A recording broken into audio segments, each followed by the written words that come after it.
Namaste devotees. In this video, I have chanted a very powerful Lord Aditya mantra. This mantra is very rare and told by Lord Brahma himself. This mantra is taken from Sri Brahma Vaivarta Mahapurana. By listening to this powerful mantra, diseases will not trouble the devotees. Shoka, that is, sorrows will be removed from life quickly. All fears and attachments will be removed. All desires will be fulfilled, happiness will be obtained, and even moksha will be obtained. Listen to this mantra for 48 days and see the miraculous change in your life. Before listening to the mantra, if you are new to the channel, subscribe the channel, press the nearby bell icon and select all option. Also comment as Om Shri Adityaya Namaha. व्याधिदं व्याधिहन्तारं शोकमोहभयापहं सुखदं मोक्षदं सारं भक्तिदं सर्वकामदं व्याधिदं व्याधिहन्तारं शोकमोहभयापहं सुखदं मोक्षदं सारं भक्तिदं सर्वकामदं व्याधिदं व्याधिहन्तारं शोकमोहभयापहं सुखदं मोक्षदं सारं भक्तिदं सर्वकामदं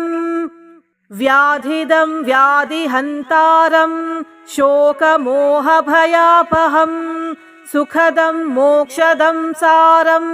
भक्तिदं सर्वकामदं व्याधिदं व्याधिहन्तारं शोकमोहभयापहं सुखदं मोक्षदं सारं भक्तिदं सर्वकामदं व्याधिदं व्याधिहन्तारं शोकमोहभयापहं सुखदं मोक्षदं सारं भक्तिदं सर्वकामदं व्याधिदं व्याधिहन्तारं शोकमोहभयापहं सुखदं मोक्षदं सारं भक्तिदं सर्वकामदं व्याधिदं व्याधिहन्तारं शोकमोहभयापहं सुखदं मोक्षदं सारं भक्तिदं सर्वकामदं व्याधिदं व्याधिहन्तारं शोकमोहभयापहं सुखदं मोक्षदं सारं भक्तिदं सर्वकामदं व्याधिदं व्याधिहन्तारं शोकमोहभयापहं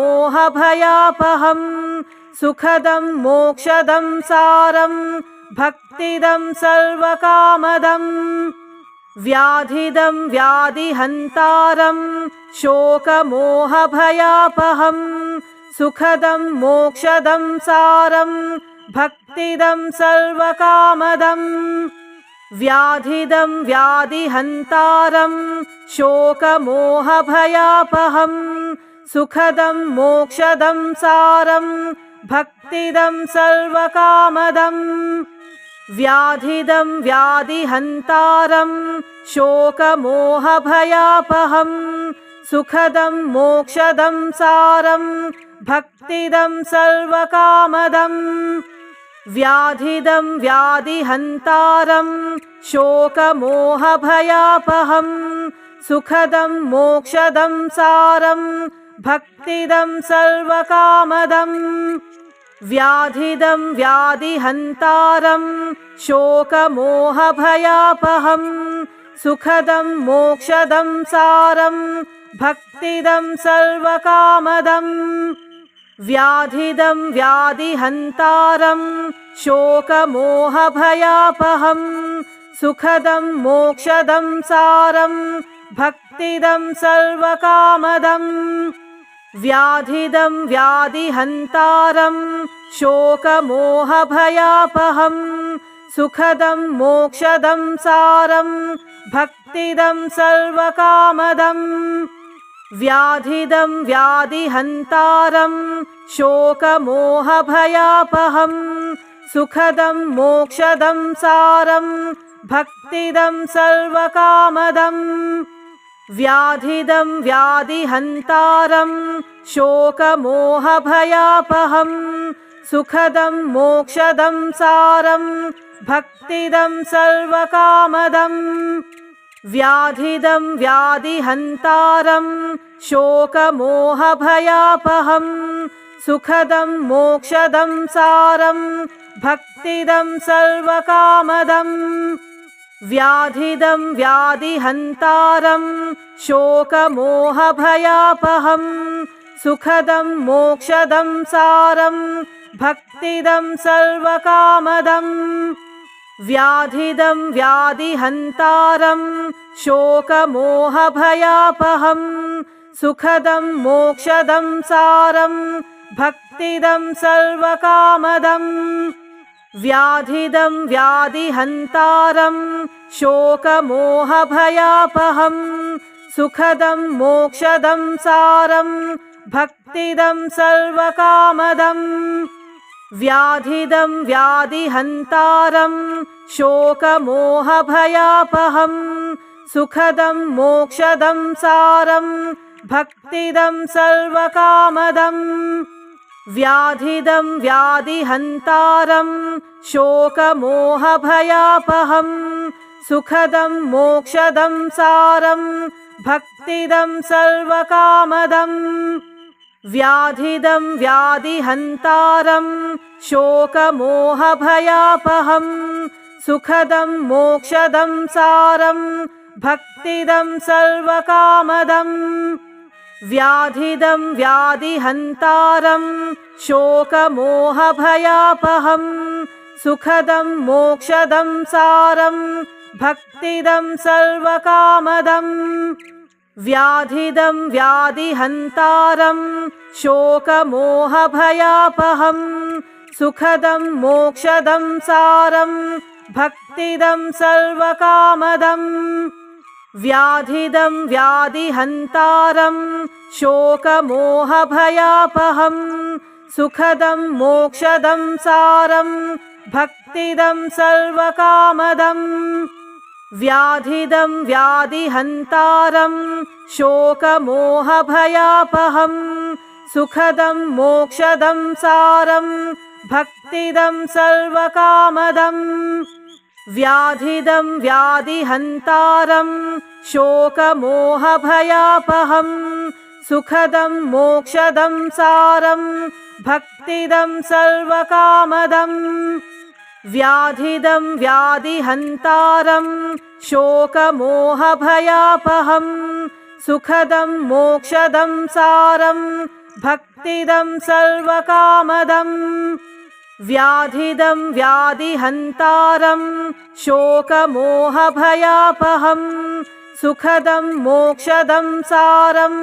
भक्तिदं सर्वकामदम्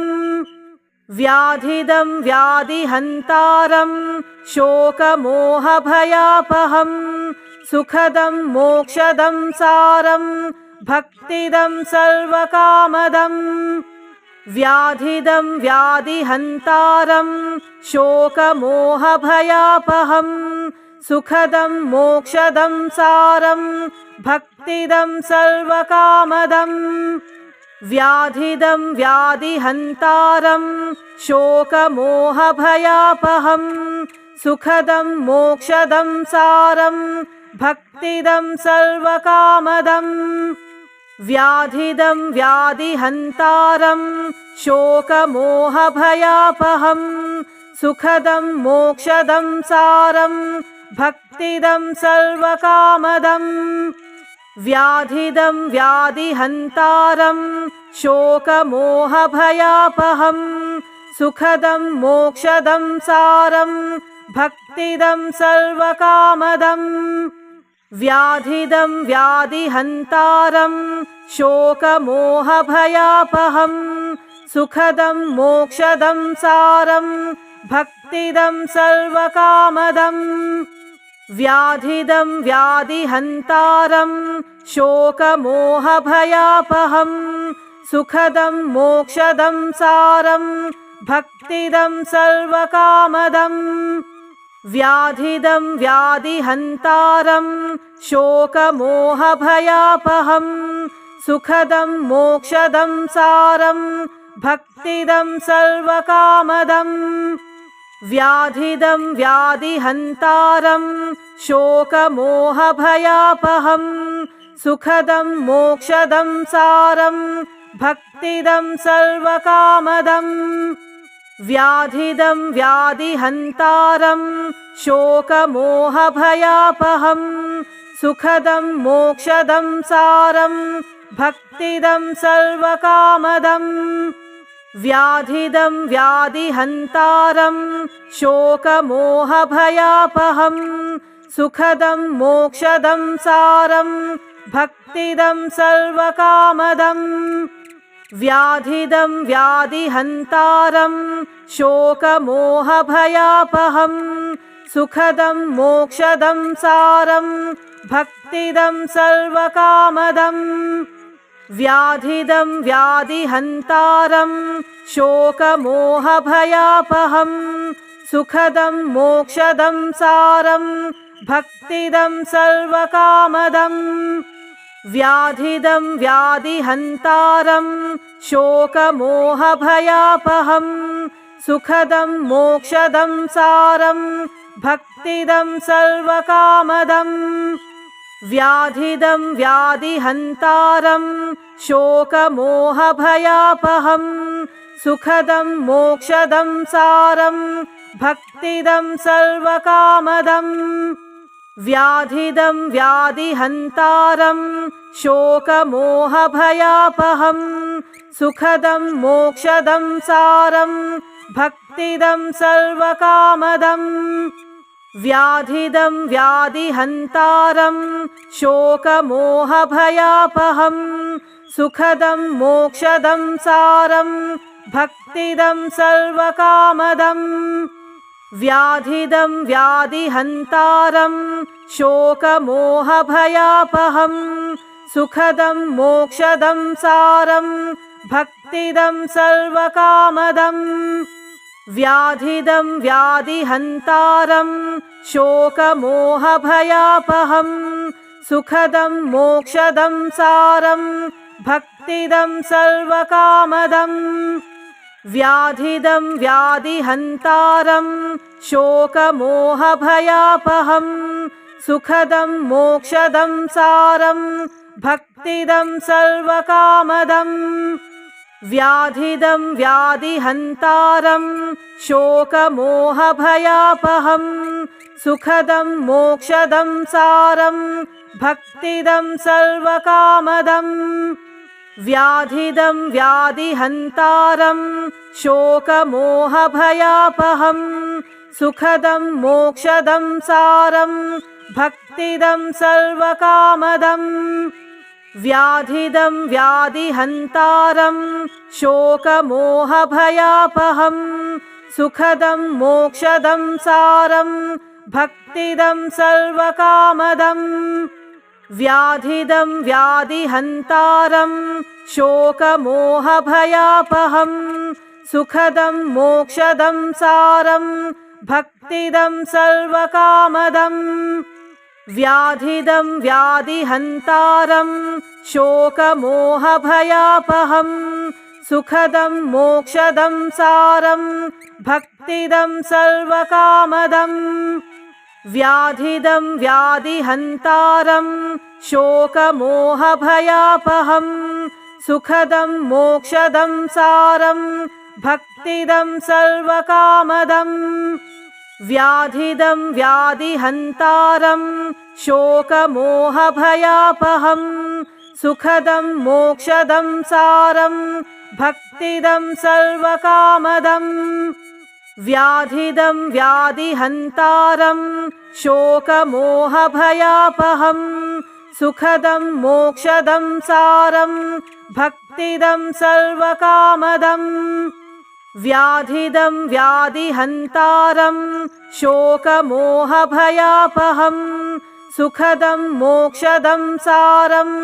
भक्तिदं सर्वकामदम्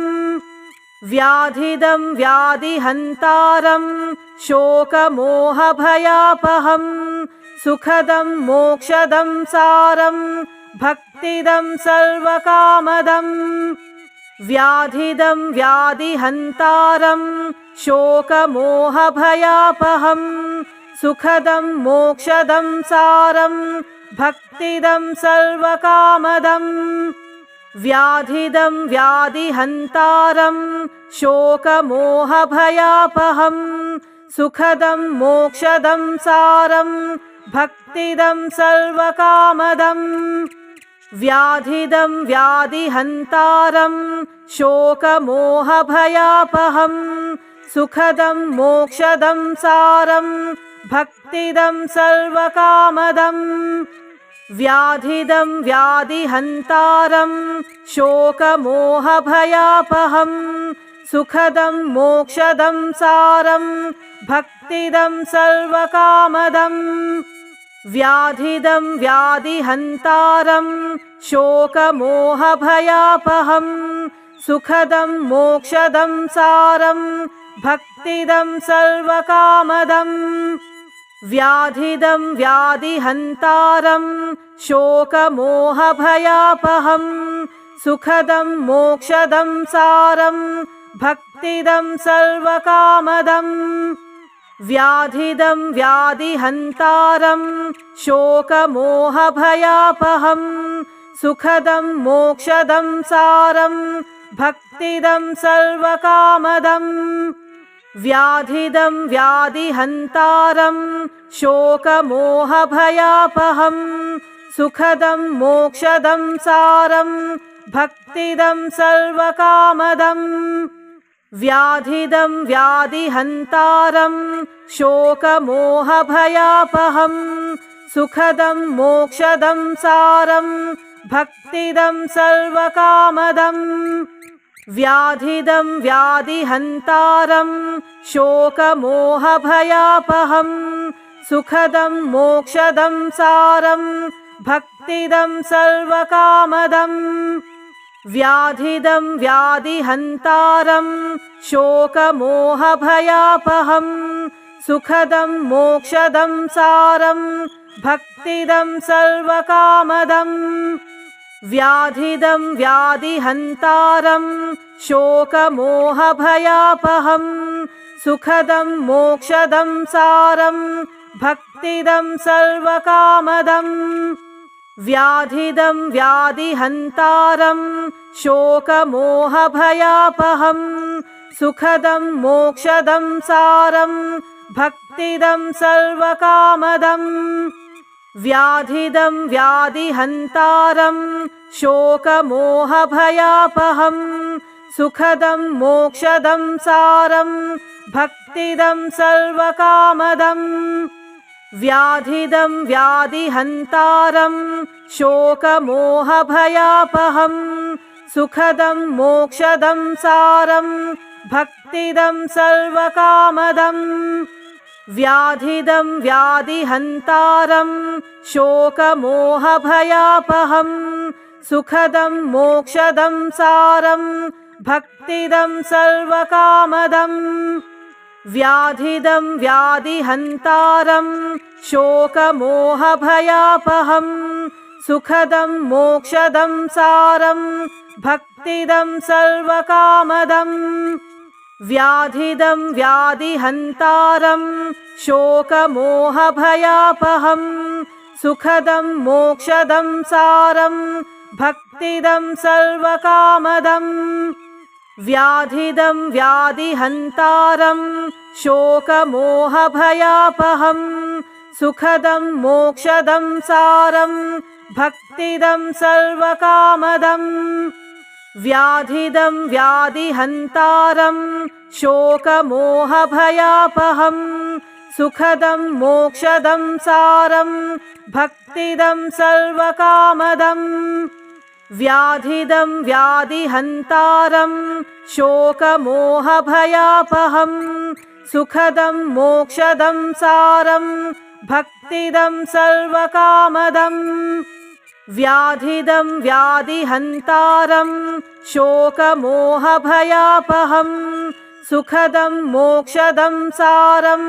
भक्तिदं सर्वकामदं व्याधिदं व्याधिहन्तारं शोकमोहभयापहं सुखदं मोक्षदं सारं भक्तिदं सर्वकामदं व्याधिदं व्याधिहन्तारं शोकमोहभयापहं सुखदं मोक्षदं सारं भक्तिदं सर्वकामदं व्याधिदं व्याधिहन्तारं शोकमोहभयापहं सुखदं मोक्षदं सारं भक्तिदं सर्वकामदं व्याधिदं व्याधिहन्तारं शोकमोहभयापहं सुखदं मोक्षदं सारं भक्तिदं सर्वकामदं व्याधिदं व्याधिहन्तारं शोकमोहभयापहं सुखदं मोक्षदं सारं भक्तिदं सर्वकामदं व्याधिदं व्याधिहन्तारं शोकमोहभयापहं सुखदं मोक्षदं सारं भक्तिदं सर्वकामदं व्याधिदं व्याधिहन्तारं शोकमोहभयापहं सुखदं मोक्षदं सारं भक्तिदं सर्वकामदं व्याधिदं व्याधिहन्तारं शोकमोहभयापहं सुखदं मोक्षदं सारं भक्तिदं सर्वकामदं व्याधिदं व्याधिहन्तारं शोकमोहभयापहं सुखदं मोक्षदं सारं भक्तिदं सर्वकामदं व्याधिदं व्याधिहन्तारं शोकमोहभयापहं सुखदं मोक्षदं सारं भक्तिदं सर्वकामदं व्याधिदं व्याधिहन्तारं शोकमोहभयापहं सुखदं मोक्षदं सारं भक्तिदं सर्वकामदं व्याधिदं व्याधिहन्तारं शोकमोहभयापहं सुखदं मोक्षदं सारं भक्तिदं सर्वकामदं व्याधिदं व्याधिहन्तारं शोकमोहभयापहं सुखदं मोक्षदं सारं भक्तिदं सर्वकामदं व्याधिदं व्याधिहन्तारं शोकमोहभयापहं सुखदं मोक्षदं सारं भक्तिदं सर्वकामदं व्याधिदं व्याधिहन्तारं शोकमोहभयापहं सुखदं मोक्षदं सारं भक्तिदं सर्वकामदं व्याधिदं व्याधिहन्तारं शोकमोहभयापहं सुखदं मोक्षदं सारं भक्तिदं सर्वकामदं व्याधिदं व्याधिहन्तारं शोकमोहभयापहं सुखदं मोक्षदं सारं भक्तिदं सर्वकामदं व्याधिदं व्याधिहन्तारं शोकमोहभयापहं सुखदं मोक्षदं सारं भक्तिदं सर्वकामदं व्याधिदं व्याधिहन्तारं शोकमोहभयापहं सुखदं मोक्षदं सारं भक्तिदं सर्वकामदं व्याधिदं व्याधिहन्तारं शोकमोहभयापहं सुखदं मोक्षदं सारं भक्तिदं सर्वकामदं व्याधिदं व्याधिहन्तारं शोकमोहभयापहं सुखदं मोक्षदं सारं भक्तिदं सर्वकामदं व्याधिदं व्याधिहन्तारं शोकमोहभयापहं सुखदं मोक्षदं सारं भक्तिदं सर्वकामदम् व्याधिदं व्याधिहन्तारं शोकमोहभयापहं सुखदं मोक्षदं सारं भक्तिदं सर्वकामदम्